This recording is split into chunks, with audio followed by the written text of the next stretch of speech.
నమస్తే. నేను మీ journalist Siddhu. So బెంగాల్లో హిందువులపైన అక్కడ ఆకృత్యాలు రోజు రోజుకి పెరుగుతూనే ఉన్నాయి. ఆ మధ్య మనము ఏదో బంగ్లాదేశ్లో జరిగింది కదా, బంగ్లాదేశ్కి ఇంకా ఇక్కడ హిందువులకి కొంచెం దూరం పెరిగింది కదా, సో దాని గురించి మాట్లాడాలని కూడా ప్రభుత్వం మాట్లాడితే బాగుంటుంది కదా. మనం ప్రతిసారి ప్లకార్డ్స్ పట్టుకుని ప్రతిసారి దీని గురించి సోషల్ మీడియాలో వాయిస్ రేజ్ చేసిన ఇలాంటి న్యాయం జరగదు కదా. సో ఏది మాట్లాడాలని కూడా గవర్నమెంట్ మాట్లాడాలి అనేసి గవర్నమెంట్ ఆ తరఫు నుంచి మాటలు సంప్రదింపులు ఇవన్నీ చేస్తూనే ఉంది. దాని ఫలితంగా బంగ్లాదేశ్లో కొంచెం ఈ అల్లర్లు అనేవి తగ్గుముఖం పట్టినాయి. కానీ ఈ బంగ్లాదేశ్కి సంబంధించిన అల్లర్లు ఏవైతే జరిగాయో సేమ్ భారతదేశంలో మళ్ళీ రిపీట్ అవ్వదు అనేసి అనుకున్నామో లేదో, ఇక్కడ బెంగాల్లో ఇవి రిపీట్ అయిపోయినాయి.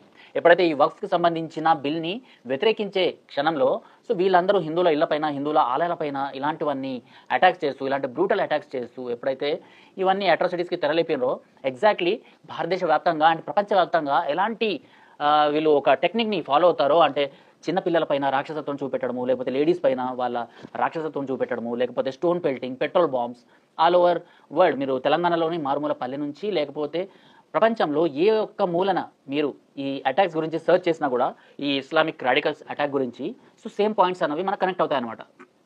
ఆ మధ్యలో బహింసా కావచ్చు, లేకపోతే అదే టైంలో ఢిల్లీ అల్లర్లు కావచ్చు, లేకపోతే ఇటు బెర్లిన్ కావచ్చు, లేకపోతే యూకే కావచ్చు, యూఎస్ కావచ్చు, ఫ్రాన్స్ కావచ్చు, డెన్మార్క్ కావచ్చు.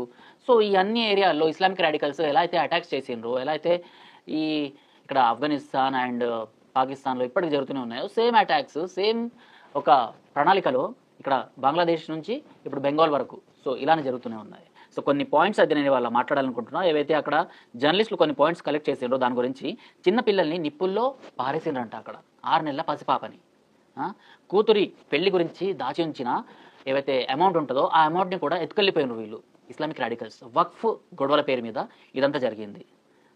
జుట్టు పట్టుకొని ఎక్కడ టచ్ చేయకూడదో ఆడవాళ్ళని అక్కడ టచ్ చేస్తూ ఈ మారణ హోమం మొత్తం జరిగింది.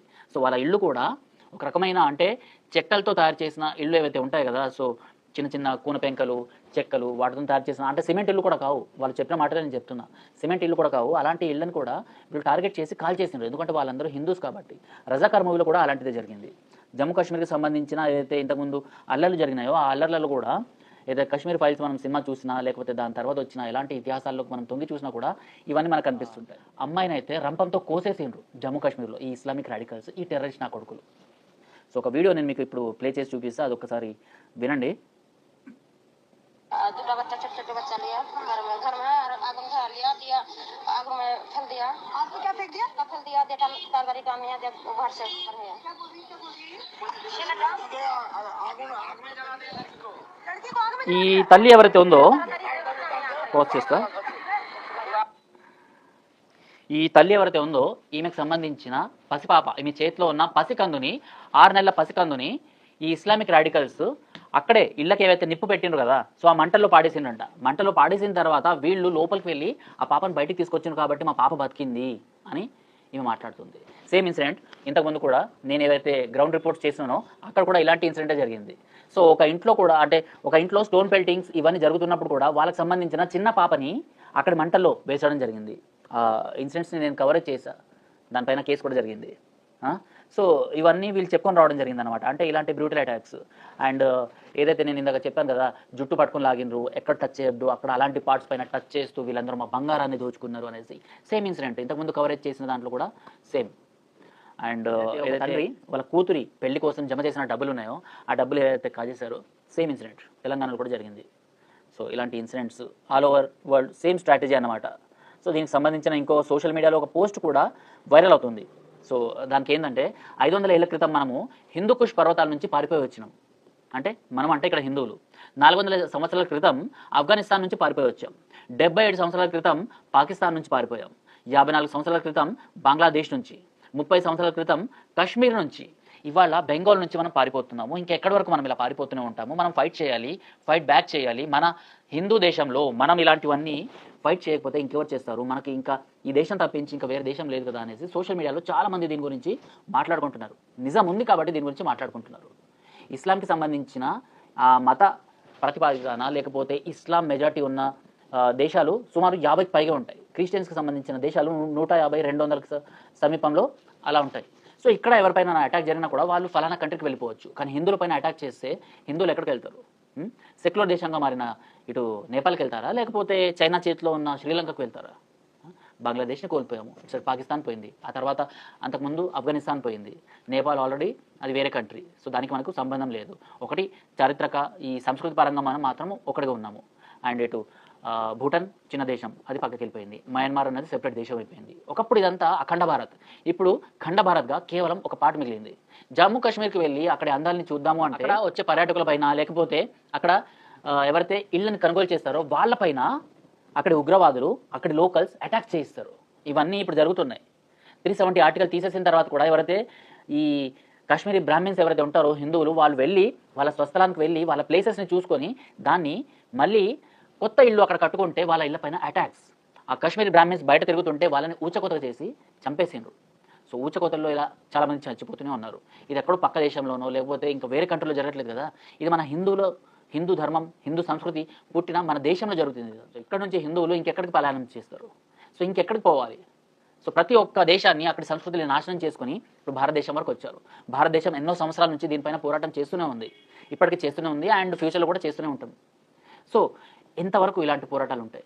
ఈ సెక్యులరిజం అన్న ఒక ముద్ర వేసేసి సో మైనార్టీ అపీజ్మెంట్ చేయడానికి మాత్రం ఒక రకంగా ఈ పొలిటీషియన్స్ మొగ్గు చూపుతున్నారు, కానీ ఈ మెజారిటీ సైడ్ మాట్లాడలేదు. వాళ్ళు మెజారిటీ అయినా కూడా ఓట్ బ్యాంకింగ్ వాళ్ళకి కావాలి కాబట్టి ఇవాటి వరకు మాత్రం వాళ్ళు చూసుకుంటున్నారు.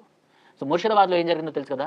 సో మైనార్టీ అపీజ్మెంట్ చేసిన ఒక హిందూ నాయకుడిని ఆ తర్వాత మైనార్టీకి సంబంధించిన యూసుఫ్ పఠాన్ వచ్చిండు కదా అనేసి మైనార్టీస్ మెజార్టీగా అక్కడ మారిన తర్వాత ఆ యూసుఫ్ పఠాన్ని అక్కడ గెలిపించుకోవడం జరిగింది. సేమ్ భారతదేశంలో కూడా జరుగుతుంది. రేపటి రోజు మైనార్టీస్ మెజార్టీగా మారిన తర్వాత ఇక్కడ దేశం పైన వాళ్ళ పెత్తనం అన్నది సాగిస్తారు అని కూడా ఆయన పుస్తకాల్లో రచించారు. We won't return home, Muslim threatens us with knives, bombs and weapons and they drag our girls by hair, touch us in చెప్పలేని ప్లేసెస్లో అనేసి ఇక్కడ ఒక ఫోటో అయితే మనకు కనిపిస్తుంది. Only BSF can save us now అని ఒక అమ్మాయి మీడియాతో మాట్లాడుతుంది. సో మేము స్వస్థలానికి ఇంకా మేము వెళ్ళము, అక్కడికి వెళ్తే ఈ ముస్లిమ్స్ అన్నవాళ్ళు, ఈ రాడికల్స్ వీళ్ళందరూ మా పైన గురిపెట్టి మళ్ళీ చంపేస్తారు అనేసి అయితే వీళ్ళు బాధపడుతున్నారు.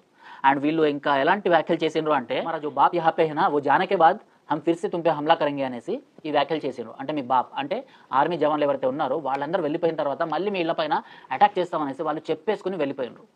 అయినా కూడా మమతా బెనర్జీ మేడంకి కనీసం సోయి లేకుండా పోతుంది. మైనార్టీ అపీజ్మెంట్ ఆమెకి ఎంతలా మారింది అంటే ఆమెను ఇప్పుడు సోషల్ మీడియాలో తాటకి అనేసి ఒక రాక్షసితోని కంపేర్ చేస్తున్నారు. సో ఆమె మైనార్టీ ఈ అపీజ్మెంట్ దాహం ఎలా చేరింది అంటే మెజారిటీ పీపుల్ ఆమె కళ్ళల్లో కేవలం చీడ పురుగుల్లా కనిపిస్తున్నారు. మెజార్టీకి సంబంధించిన దేవాలయాలు, దేవుళ్ళు కూడా నాకు ఇష్టం లేదు అనేసి ఆమె బహిరంగంగా ఈ ముస్లిమ్స్కి సంబంధించిన సదస్సుల్లో ఈ ఈద్ ఏదైతే మొన్న వాళ్ళ పండుగ జరిగింది కదా, ఆ పండుగ సమయంలో మాట్లాడింది. ఇలాంటి పరిస్థితులు భారతదేశంలో ఉన్నాయి. ఏదో పక్క దేశంలోనో లేకపోతే విదేశాల్లోనో మన హిందువుల పైన ఇలాంటివి చేస్తున్నారు అంటే అక్కడ ఏదో మాట్లాడలేమనేసి మనం అనుకుంటాం. కానీ మన భారతదేశంలో జరుగుతున్నా కూడా మాట్లాడలేని పరిస్థితులు మనం ఉన్నాము. అక్కడ హిందువుల పైన ఎలాంటి అత్యాచారాలు జరుగుతున్నాయి, హిందువుల పైన ఎలాంటి నరమేధం జరుగుతుంది. సో ఇవన్నీ ఒక్కొక్కటి ఇప్పుడు మొదలయ్యాయి. రేపటి రోజు మీ రాష్ట్రం వరకు రావచ్చు అనేసి చాలామంది నార్త్ ఇండియా వాళ్ళు, సౌత్ ఇండియా వాళ్ళు ప్రతి ఒక్కరు దీని గురించి మాట్లాడుకుంటున్నారు. సో దీనిపైన మీరు ఏమంటారు? మన సొంత భారత భూభాగంలోనే మన హిందువులు ఇక్కడ సేఫ్గా లేరు అనేసి సోషల్ మీడియాలో అండ్ నేను కూడా ఈ వీడియో ముఖంగా చెప్తున్నాను. మరి దీనిపైన మీరేమంటారు? కామెంట్ బాక్స్లో తెలపండి. టిల్ దెన్ జై హింద్, జై భారత్.